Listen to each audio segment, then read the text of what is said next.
ചില പേരുകൾ ഞാൻ പറയാം, എല്ലാവരുടെയും പേര് ഞാൻ പറയുന്നില്ല. ചെയർമാൻ ജോഷി എൻ്റെ ആതിഥേയം കൂടിയാണ്. ഇന്നലെ നന്നായി മീൻകറി വെച്ചു, നന്നായി ചോറൊക്കെ ഉണ്ടാക്കി.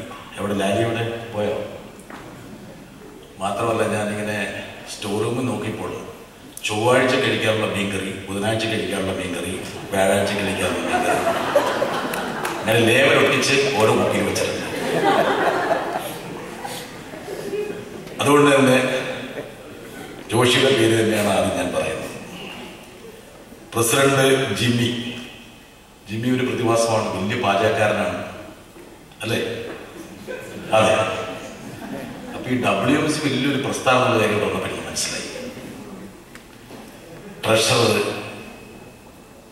ബാബു, സെക്രട്ടറി ജോഷി, പിന്നെ എൻ്റെ തൊലി ഉരിച്ചൊരാളോട് സ്വാഗതം പറഞ്ഞിട്ട് എൻ്റെ ജീവിതത്തിലെ ഏറ്റവും വലിയ പേടി സ്വപ്നം എന്ന് പറഞ്ഞാൽ ഈ സ്വാഗതം പറച്ചില്ല.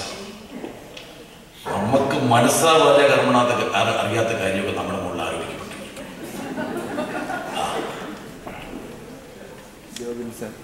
ഇവിടെ ഞാൻ നോക്കുമ്പോൾ ഇത് സ്വിറ്റ്സർലാൻഡിലെ സൂറിക്കാണോ അതെയോ ഇത് കൊച്ചിയാണെന്ന് പോലും അത്ഭുതപ്പെടുക. എന്താ കാരണം? ഈ ഒരു പരിപാടിയെ വിജയിപ്പിക്കാൻ വേണ്ടി ആരൊക്കെയാണ് വന്നിരിക്കുന്നത്? വിശ്വപൗരനായ സാൻഡി, എവിടെ വേൾഡ് മലയാളി കൗൺസിലിന്റെ പരിപാടി ഉണ്ടെങ്കിലും സാൻഡി അവിടെ ഉണ്ടാകും. പിന്നെ കേരളത്തിലെ വലിയ വ്യാപാര പ്രമുഖനായിട്ടുള്ള അനിൽ ശർമ്മ, കൈവകി കൊടുത്ത ആൾക്കാരെ കാണത്തെ അനിൽ ശർമ്മ. അതെ. വേറെ ആളോട് പതുങ്ങിയിരിപ്പുണ്ട്, കേരളത്തിലെ വലിയ പ്രൊഡ്യൂസറാണ് ശശി അയ്യഞ്ചർ. ദുബായിൽ നിന്നൊരു ബിസിനസ്സുകാരൻ. പിന്നെ മൂന്നാറിലെ വലിയ ഞങ്ങളുടെ പത്രക്കാരുടെ ഭാഷ പറഞ്ഞ ഭൂമാഫിയ. അതാ. അങ്ങനെ എന്തുകൊണ്ടും നല്ല കൊഴുപ്പുള്ള ഒരു ചടങ്ങാണ്. ഈ ശശി പ്രൊഡ്യൂസറായിരിക്കുമ്പോഴാണ് ഇവിടെ ഒരാൾ പറയുന്നത് സിനിമയിൽ നായകൻ എന്നൊക്കെ പറഞ്ഞ് എത്രയോ പേരെ നായകനാക്കി ചവിട്ടിക്കുട്ടി ദൂരെ എറിഞ്ഞ ആളാണ് ഈ ശശി. എന്തായാലും WMCയുടെ കേരള പിറവി ആഘോഷത്തിൽ പങ്കെടുക്കാൻ കഴിഞ്ഞത് വലിയൊരു ഭാഗ്യമായി ഞാൻ കരുതുന്നു. അതിൽ വളരെ പ്രധാനപ്പെട്ട ഒരു കാര്യം, ഈ കേരള പിറവിയെക്കുറിച്ച് കേരളത്തിൽ ആർക്കും പ്രത്യേകിച്ച് ചിന്താഗതിയൊന്നുമില്ല. അവിടെ ഇപ്പൊ നിങ്ങൾ ടെലിവിഷൻ ഇപ്പം ഓൺ ചെയ്ത് നോക്കിക്കഴിഞ്ഞാൽ അവിടെ ചർച്ച ചെയ്യുന്നത് ബാറാണ് അല്ലേ? ഇന്നലെ എന്നെ എയർപോർട്ടിൽ നിന്ന് കൊണ്ടുവരാൻ വേണ്ടി വന്ന ഒരാൾ പറഞ്ഞു, ഓ സാറേ ഞാൻ നാട്ടിലേക്കൊന്നും ഇല്ലെന്ന് പറഞ്ഞു. അവിടെ ബാറൊക്കെ കൂട്ടിയിരിക്കും, ഇനി അവിടെ തന്നെ എന്താ കാര്യം? എവിടെ ആരാണ് ജോഷിയത്? മോനിച്ചനൊന്ന് കൈവക്കിക്കേ. എന്തായാലും ഈ മോനിച്ചന്റെ ഒക്കെ ഈ രോദനം കേട്ടതുകൊണ്ട് അവിടെ ഹൈക്കോടതി ഇടപെട്ട് കുറച്ചു ബാറൊക്കെ പ്രസ്താവിച്ചിട്ടുണ്ട്. അതുകൊണ്ട് നാട്ടിലേക്ക് വരേണ്ടതില്ല എന്ന് തീരുമാനിച്ച ആൾക്കാർക്ക് ആ തീരുമാനമൊക്കെ പുനഃപരിശോധിക്കാവുന്നതാണ്. പക്ഷെ വരാവുന്നത് വളരെ പ്രധാനപ്പെട്ട ഒരു കാര്യം, ഇവിടെ വരുമ്പോഴാണ് ഈ പത്രക്കാരോടുള്ള ദേഷ്യം ഞാൻ മനസ്സിലാക്കുന്നത്. ഇന്ന് രാവിലെ ജോഷിയുടെ വീട്ടിലൊരു ചായ കഴിച്ചുകൊണ്ടിരിക്കുമ്പോൾ നമ്മുടെ അനിൽ ശർമ്മ പറഞ്ഞു, കേരളത്തെ നശിപ്പിക്കുന്നത് ഈ മാധ്യമ പ്രവർത്തകരാണ്. ചെറിയ തെറിയൊന്നുമല്ല പുള്ളി പറഞ്ഞു. പുള്ളി ഹിന്ദിയും ഇംഗ്ലീഷും മലയാളവും കൂട്ടി തെറിയാ പറഞ്ഞു. ഒരു കണക്കിന് ശരിയാ. എന്താ കാരണം വെച്ചാൽ കേരളത്തിന് അർഹതപ്പെട്ട മാധ്യമ പ്രവർത്തകരാണോ അവിടെ ഉള്ളതെന്നുള്ള കാര്യം എനിക്ക് സംശയം. ചില കാര്യങ്ങൾ ആരാ കൈയടിച്ചത്? നമ്മുടെ ഒരു ആരാധനാന്നാണ് വിചാരിക്കുന്നത്. പക്ഷെ മൂപ്പർ വലിയ ശത്രു അതെനിക്ക് മനസ്സിലായി. പക്ഷെ നാട്ടിന്റെ ഒരു കാര്യം, കേരളത്തെ കുറിച്ച് ഒരു പക്ഷേ നമുക്ക് ആത്മവിശ്വാസം നടത്താൻ കഴിയുന്നത് കേരളത്തിന് വെളിയിൽ വരുമ്പോഴാണ്. അതിനൊരു കാരണമുണ്ട്. എന്നാ കാരണം വെച്ചാൽ പീസ ഗോപുരം ചെരിഞ്ഞാണോ ഇരിക്കുന്നത് മനസ്സിലാക്കണമെങ്കിൽ അല്പം മാറി നിന്ന് നോക്കണം. കേരളത്തെ കുറിച്ച് സ്ഫടികം പോലുള്ള ഒരു ധാരണ കിട്ടണമെങ്കിൽ സ്വാഭാവികമായും കേരളത്തിന്റെ വെളിയിൽ വരണം.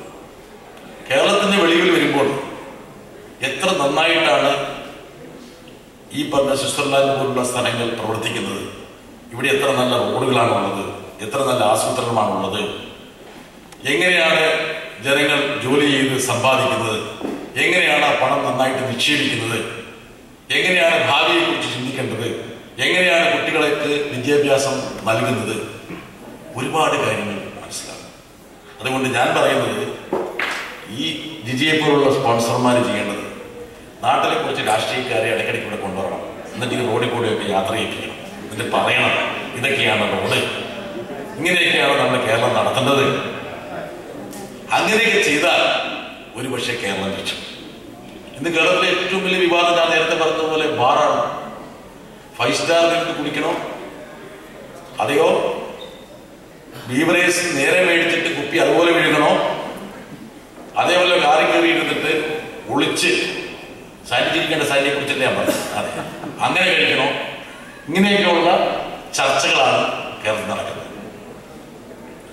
എന്നെ അത്ഭുതപ്പെടുത്തിയ കാര്യം അമർത്യ സെന്നെ പോലുള്ള വലിയ ചിന്തകർ പറഞ്ഞത്, ലോകത്തിന്റെ നെറുകയിൽ ഇരിക്കാൻ അർഹതയുള്ള ഒരു ജനവിഭാഗം ഉണ്ടെങ്കിൽ അത് മലയാളികളാണ്. എന്താ കാരണം?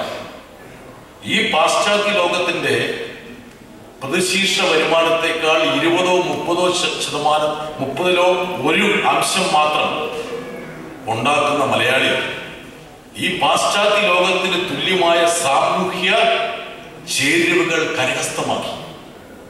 വിദ്യാഭ്യാസം, അറിവ്, ജ്ഞാനം, പൊതുവാരോഗ്യം, ഇങ്ങനെയൊക്കെ ചെയ്ത മലയാളി എവിടെയോ എത്തിയപ്പോൾ വഴിപിഴച്ച് ഇപ്പോൾ ഈ വിവാദങ്ങളിൽ കുരുങ്ങി നാടിനെ ഒരു ശാപഭൂമിയാക്കി മാറ്റിക്കൊണ്ടിരിക്കുകയാണ്.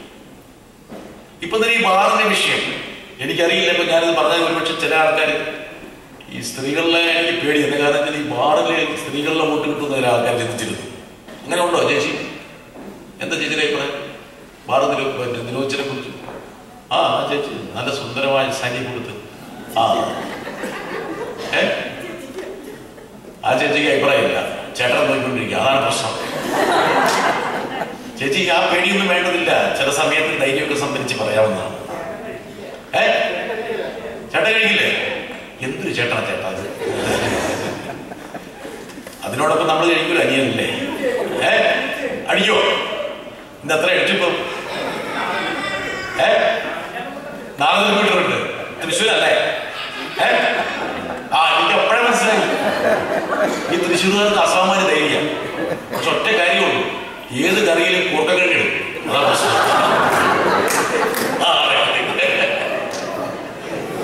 ഞാനൊരു 20 വർഷമായിട്ട് ആ ഭീഷണിയിലാണ്. എന്റെ കാലം എന്റെ ഭാര്യ തൃശ്ശൂരിനാണ്. 20 വർഷമായി. ഏത് കുറുക്കിഴങ്ങ? ഞാൻ കല്യാണം കഴിഞ്ഞ് വെച്ച നിബന്ധനയാണ്, മേലെ കുറുക്കിഴങ്ങ് മേടിച്ചു വന്നിരിക്കുന്നത്.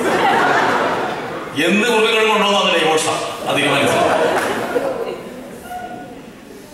എന്റെ തൃശ്ശൂരുകാരൻ സഹോദരൻ പറഞ്ഞ പോലെ മലയാളിക്ക് എന്തൊരു കുഴപ്പമുണ്ട്. എന്താ കാരണം? നമ്മൾ ചരിത്രത്തിൽ നിന്നൊന്നും പഠിക്കുന്നില്ല. ലോകത്ത് പല സ്ഥലങ്ങളിലും രാഷ്ട്രീയ നേതൃത്വങ്ങൾ മദ്യം നിരോധിച്ചു. അവിടെയൊക്കെ മദ്യത്തെക്കാൾ വലിയ ഭീകര സത്വങ്ങൾ അങ്ങോട്ട് കുടിയേറി. ഞാൻ ഈ അമേരിക്കയിലെ പ്രൊഹിബിഷനെ കുറിച്ചൊരു പുസ്തകം വായിക്കുക.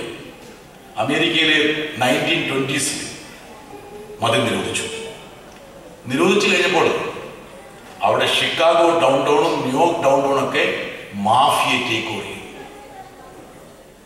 മാഫിയ ടേക്ക് ഓവർ ചെയ്തപ്പോൾ സാധാരണ ജനങ്ങൾക്ക് റോഡിലിറങ്ങി നടക്കാൻ കഴിയാത്ത അവസ്ഥയായി. അങ്ങനെ ഏതാനും വർഷങ്ങൾക്ക് ശേഷം മദ്യനിരോധനം പിൻവലിക്കേണ്ടി വന്നു. പക്ഷെ എന്ത് സംഭവിച്ചു? ഈ മാഫിയ അവിടെ നിന്ന് പോയില്ല. മാഫിയ മയക്കുമരുന്നിലേക്ക് പോയി. അങ്ങനെ വ്യാജ മദ്യത്തോടൊപ്പം മയക്കുമരുന്നും അമേരിക്കയിൽ സാർവത്രികമായി. കേരളത്തില് 1.5 മണിക്കൂർ എങ്ങോട്ട് യാത്ര ചെയ്താൽ ഒരു അതിർത്തിയാണ്. ഇന്ന് കേരളത്തിലേക്ക് തോന്നുന്നു ഏറ്റവും കൂടുതൽ വിറ്റഴിക്കപ്പെടുന്ന ഒരു സാധനം ശശി, എന്താ ശശി? കുക്കർ. എന്തൊരു സാധനം ഉണ്ടല്ലോ, എന്താ കുക്കർ? എന്താ പറ? ഒന്നും അറിയാത്ത പോലെ കുക്കർ ഇരിക്കുകയാണ്. വ്യാജച്ചാരായം വീട്ടിലുണ്ടാക്കാൻ വേണ്ടി കുക്കർ ആൾക്കാർ വിതരണം ചെയ്തുകൊണ്ടിരിക്കുകയാണ്. ഒരു ട്യൂബൊക്കെ ഇട്ടിട്ട്, അറിയാമോ? കിട്ടാനില്ല. അതെ, മൂപ്പർ ശ്രമിച്ചു, പക്ഷെ കിട്ടിയിട്ടില്ല. അങ്ങനെ ഒരു വിപത്തിനെ നമ്മൾ പറഞ്ഞു വിടാൻ വേണ്ടി വലിയ മഹാവിപത്തുകളെ നമ്മൾ കേരളത്തിലേക്ക് സ്വാഗതം ചെയ്യാൻ. ഇവിടെ ഇപ്പൊ കേരളത്തിൽ വിവാദങ്ങൾ മാത്രമേ ഉള്ളൂ. അതിലൊരു പങ്ക് ഞങ്ങളെപ്പോലുള്ള മാധ്യമ പ്രവർത്തകർക്കുണ്ട്.